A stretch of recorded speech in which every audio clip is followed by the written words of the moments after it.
दोस्तों, आगे जाने से पहले इंश्योर कर लीजिए कि आपने पिएट्रो विल्सन और SCP-5000 द सूट की कहानी को पिछले 3 वीडियोस में देख लिया हो। अगर आपने नहीं देखा है तो आगे आपको कुछ भी समझ नहीं आएगा। इससे पहले आप उन्हें देख लीजिए। पिछली बार पिएट्रो विल्सन मर चुका था, लेकिन किसी तरह जिंदा भी था। ऐसा लग रहा था कि अपनी जिंदगी के आखिरी पलों में विल्सन ने एक नाइटमेयर डायमेंशन बना दिया है, जिसमें SCP फाउंडेशन इविल बन चुका था। वो टूटे हुए SCP-5000 के जरिए एक लाश के फॉर्म में हमारी दुनिया में वापस आया था। पिएट्रो विल्सन और SCP-5000 की कहानी SCP यूनिवर्स का सबसे कॉम्प्लेक्स और रहस्यमय इवेंट है। आपके कुछ सवाल होंगे और हमारे पास उनके जवाब हैं। पिएट्रो ही क्यों? उस ब्रीफ केस में क्या था? कहानी के एंड में क्या हुआ? और सबसे जरूरी, SCP फाउंडेशन ने अपना मिशन क्यों छोड़ दिया और पूरी ह्यूमैनिटी को खत्म कर अपना नया मिशन क्यों बना लिया था? इन सारी चीजों के कई सारे इंटरप्रिटेशन हो सकते हैं और हम आपको यहाँ पर सबसे पॉपुलर बनाने वाले ही समझाएंगे। आपको सारे जवाब मिल जाएंगे, पर हमें एकदम शुरू से शुरू करना पड़ेगा। हमारा हीरो फाउंडेशन का employ Pietro Wilson exclusionary site 06 पर अपना काम कर रहा था, लेकिन अचानक से एक फाउंडेशन हिट स्क्वाड ने वहां पर आकर सभी एम्प्लॉयज को मारना शुरू कर दिया। ये दरअसल पूरी ह्यूमैनिटी को खत्म करने का प्लान था, पर पिएट्रो लकी था। उसे SCP-5000 मिल गया, जिसकी वजह से MTF स्क्वाड उसे डिटेक्ट नहीं कर पाई। अब आता है पहला सवाल, पिएट्रो ही क्यों? और फाउंडेशन के स्टाफ को मारकर O5 काउंसिल पूरी ह्यूमैनिटी को कैसे खत्म कर सकती है? इन दोनों के जवाब हमें उस साइट पर मिलेंगे जहां पिएट्रो काम कर रहा था, एक्सक्लूजनरी साइट 06। एक्सक्लूजनरी साइट्स एक स्पेशल तरह की फाउंडेशन साइट्स है जो काफी बड़े स्केल पर एक स्क्वेंटन बॉक्स टेक्नोलॉजी को यूज करती है। ये कंटेनर है जो जरूरी आइटम को रियलिटी वॉर्पर से बचाता है। इस टेक्नोलॉजी की वजह से इन साइट्स पर जल्दी CK क्लास, रिस्ट्रक्टिंग सिनेरियोज और टेम्परल एनोमलीज के अटैक्स नहीं हो पाते हैं। इसलिए अगर लीडर्स ह्यूमैनिटी को खत्म करना चाहे तो स्टाफ के रिवॉल्ट करने के लिए ये एक परफेक्ट जगह है। अपने प्लान के मेन फेज में पहुंचने से पहले ही एक प्रिकॉशन के तौर पर फाउंडेशन यहाँ पर मौजूद पर्सनल को खत्म कर देना चाहता था, लेकिन ये अटैक फाइनल मिशन से पहले ही ये फाउंडेशन की एक बड़ी स्कीम का हिस्सा था। फाउंडेशन चाहता था कि कोई भी अंदरूनी रुकावट ना आए, इसलिए उन्होंने एक्सक्लूजनरी साइट पर मौजूद सभी स्टाफ को पहले ही मार डाला। रिजाइन हुए एम्प्लॉयज का भी खून कर दिया। सारे ह्यूमनॉइड और इंसान से लगाव रखने वाले SCPs को मार डाला। अब कोई बचा ही नहीं था जो उन्हें रोक पाए। ऐसा उन्हें लगता था कि अब उन्हें कोई नहीं रोक सकता। जब ये सब हो रहा था तो पिएट्रो सूट पहनकर साइट के बाहर आ गया। पिएट्रो ही क्यों? क्योंकि वो लकी था और उसे इत्तेफाक से SCP-5000 मिल गया। ना तो उसे चुना गया और ना ही वो एक्सेप्शनल था। वो केवल कुछ जवाब जानना चाहता था। अगर हम में से कोई भी उस सिचुएशन में होता तो पिएट्रो की जगह हम ही होते। जब पिएट्रो वहां से निकला तो उसने देखा कि पूरी दुनिया अजीब सी हो गई थी। दुनिया भर में SCPs रिहा हो चुके थे। वो इंफ्रास्ट्रक्चर बर्बाद कर रहे थे, लोगों की जान ले रहे थे और कुछ इंपॉर्टेंट पॉलिटिकल फिगर्स की हत्या कर रहे थे। पहली बार फाउंडेशन ने अपने इंटेंशन पब्लिक कर दिए थे। वो सभी इंसानों को मारना चाहते थे। पिएट्रो इन सभी चीजों का पता लगाने के लिए साइट 19 पर गया। वहां पर उसने देखा कि कुछ मोबाइल टास्क फोर्स मेंबर्स एक अजीब रिचुअल कर रहे थे। वो लोगों को स्टैब कर रहे थे, सिर्फ ये पता लगाने के लिए कि किसको दर्द होता है और किसको नहीं। इसे याद रखिएगा, ये आगे जरूरी होगा। SCP-5000 की कहानी के कई छोटे मोमेंट्स की तरह ये पजल के टुकड़े हैं जिन्हें एक साथ फिट किया जाएगा। तब जाकर हमें समझ में आएगा कि आखिर क्या हो रहा था। साइट 19 पर फाउंडेशन के वर्कर्स प्लान कर रहे थे कि एक साथ कई लोगों को कैसे मारा जाए। वहां पर पिएट्रो को काफी जरूरी जानकारी मिली। वहां उसे प्रोजेक्ट पिन्यूमा के बारे में पता चला। यह ह्यूमन साइकोस्फीयर को खत्म करने के लिए O5 काउंसिल द्वारा अप्रूव किया गया एक इनिशिएटिव था। उसे O5 काउंसिल और एथिक्स कमेटी का रिजेक्टेड वोट मिला और सीनियर स्टाफ और साइट डायरेक्टर्स को भेजे गए रिजेक्टेड डायरेक्टिव्स भी। इनकी वजह से कई लोगों ने रिजाइन भी कर दिया था। पिएट्रो ने भी ये ढूंढ लिया था कि बचे हुए डायरेक्टर्स और सीनियर स्टाफ को भी कुछ डायरेक्टिव्स भेजे गए थे जिन पर लिखा था अपना दिल मजबूत कर लो। कुछ लोग इन डायरेक्टिव्स को द क्योर भी कहते हैं। पिएट्रो इन सबका मतलब तो नहीं समझ पाया, लेकिन ये जरूरी क्लूज थे। पिन्यूमा प्रोजेक्ट से ही फाउंडेशन को पूरी ह्यूमैनिटी खत्म करने की प्रेरणा मिली थी। इंसानों को मारना तो सेकेंडरी था। वो उस चीज को खत्म करना चाहते थे जो ह्यूमन साइकोस्फीयर में छुपी रहती है, और ये है सारे इंसानों की कलेक्टिव अनकॉन्शियसनेस। O5 काउंसिल और एथिक्स कमेटी ने इस प्रोजेक्ट को अप्रूव कर दिया था। ये घर में रहने वाले लोगों को खत्म करने के लिए पूरा घर जलाने की सोच रहे थे। हम बात कर रहे हैं पूरी ह्यूमैनिटी की। ये घर ह्यूमैनिटी है, लेकिन इस घर में रहने वाला कौन है? इसके बाद पिएट्रो को इतना पता था कि वो कंट्री के बीच कहीं पाया गया है और पिछले 3 महीनों का कुछ भी उसे याद नहीं था। उसके पास एक भी ब्रीफकेस नहीं था, लेकिन उसे खुद नहीं पता था कि उसके अंदर क्या है। बस इतना पता था कि जो कुछ भी है वो गोल नहीं है। उसे महसूस होने लगा था कि जल्द से जल्द उसे ये ब्रीफकेस SCP-579 को दे देना चाहिए।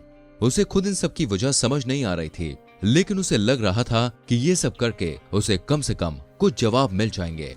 पिएट्रो को नहीं पता था, लेकिन हमें मालूम है कि उसने क्या पकड़ा हुआ था। यहाँ क्ल्यू है कि वो चीज राउंड नहीं थी। ये तो SCP-055 के बारे में एक कंफर्म फैक्ट है, जिसे एंटी मीम भी कहा जाता है। ये एक ऐसा SCP है जिसे जाना ही नहीं जा सकता। ये इसकी खासियत है। जो लोग इसे देखते हैं वो भूल जाते हैं कि इन्होंने क्या देखा। उन्हें याद भी नहीं रहता कि उन्होंने SCP-055 को देखा भी था। इसलिए वो ब्रीफ केस पिएट्रो के पर्सनल्स के बटन की तरह काम कर रहा था। पिएट्रो सारा डिस्टेंस फिजिकली ट्रेवल कर रहा था, लेकिन जब वो ब्रीफ केस को खोलकर SCP-055 को देखता है तो वो उस टाइम के बारे में सब भूल जाता था। उसे ऐसा लगता था जैसे उसने टाइम ही स्किप कर दिया हो। SCP-579 साइट 62C में कैद एक रहस्यमय और खतरनाक SCP है। किसी को पता भी नहीं है कि ये 579 है क्या। सब बस इतना ही जानते हैं कि ये इतना खतरनाक है कि इसे कैद कर पाने के लिए साइट 62C बनवानी पड़ी थी। तो इन दोनों को साथ लाना इतना जरूरी क्यों है?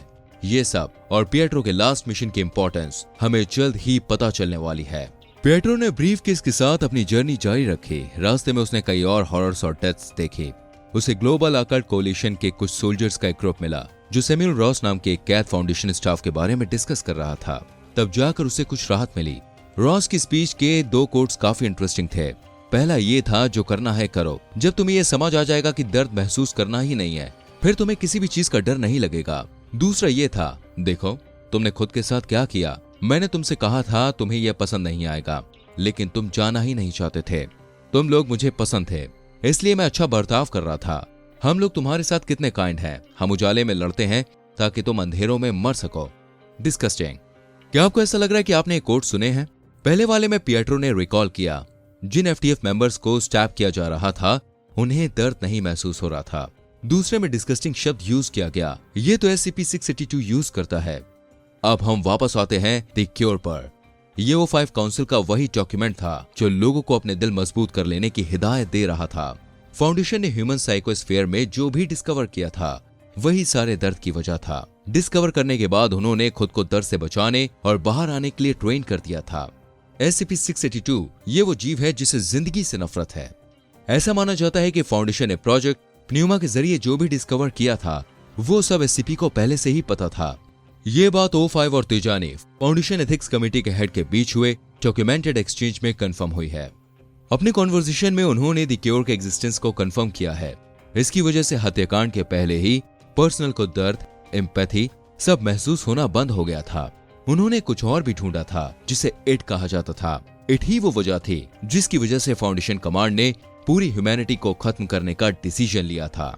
लेकिन इट है क्या? इतना बुरा क्या ही हो सकता था कि इसके लिए पूरी ह्यूमैनिटी को खत्म कर दिया जाए?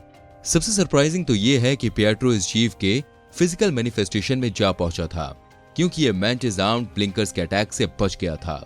पिएट्रो ने इस अजीब से जीव को डिस्क्राइब करते हुए अपने लॉग में इसकी एंट्री भी की। उसने लिखा, ऐसा लग रहा था कि एक इंसान स्ट्रेच हुआ, उसके आसपास की स्पेस भी स्ट्रेच हुई, उनकी बॉडी जमीन से आसमान तक पहुंच गई और जॉ राइट एंगल पर स्विंग हो रही थी। उसकी बॉडी के आसपास स्पेस में कुछ गैप्स थे जो विंग्स जैसे थे। फाउंडेशन स्टाफ लड़ रहे थे, अपने वेपन से इस जीव को शूट करने की कोशिश कर रहे थे, लेकिन कोई असर नहीं पड़ रहा था।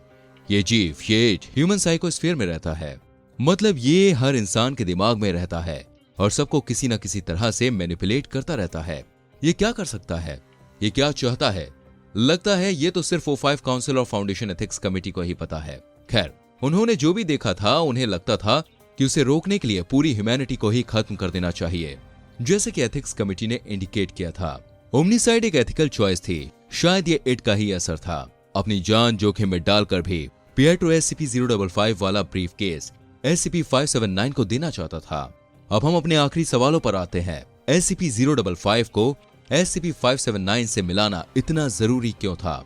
जब पिएट्रो ने मरते मरते वो ब्रीफ केस 579 के कंटेनमेंट चैम्बर में डिलीवर कर दिया तो उसे समझ आया कि वो कोई हीरो नहीं था, पर ये पिएट्रो की गलती थी। SCP-2000 के डिस्ट्रक्शन के बाद पिएट्रो दुनिया बचाने के किसी एक तरीके के कंट्रोल में था।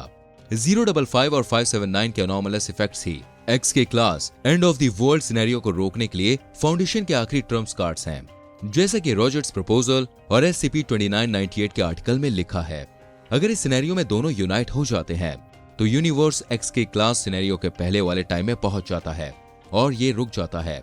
इस केस में पिएट्रो ने इन दोनों को यूनाइट करके एक नई रियलिटी बना दी थी, जिसमें प्न्यूमा प्रोजेक्ट कभी लॉन्च ही नहीं हुआ था और IT कभी डिस्कवर हुआ ही नहीं था, इसलिए बर्बादी रुक गई। बेचारे डेड पिएट्रो की बॉडी और डैमेज्ड SCP-5000 ही एविडेंस थे कि ये ऑल्टरनेट रियलिटी भी कभी एग्जिस्ट करती थी। इसका मतलब यह है कि पिएट्रो विल्सन और सूट के बीच के कोलैबोरेशन की वजह से ये यूनिवर्स बच गया। इस वजह से पिएट्रो यूनिवर्स का हीरो है, जबकि उसके एक्शंस उसके खुद के थे भी नहीं। सूट और एट ने उसकी मदद की थी। एट हम सभी के माइंड में है, लेकिन शुक्र है इसे आज तक डिस्कवर नहीं किया जा सका। एट का ग्रैंड प्लान क्या था? ऐसा क्या पर्पस था जिसकी वजह से पागलपन छा गया था? ये सब जिसे भी पता था वो अब ऐसे यूनिवर्स में रहता है जो एग्जिस्ट ही नहीं करता, और हम केवल उम्मीद कर सकते हैं कि ये हिस्ट्री कभी दोबारा रिपीट ना हो। और याद रखिए, एक डरावनी दुनिया में पिएट्रो विल्सन की जर्नी को एंजॉय करने के लिए SCP-5000 द सूट पर हमने जो पिछली 3 वीडियोस बनाई हैं उनको जरूर देखें।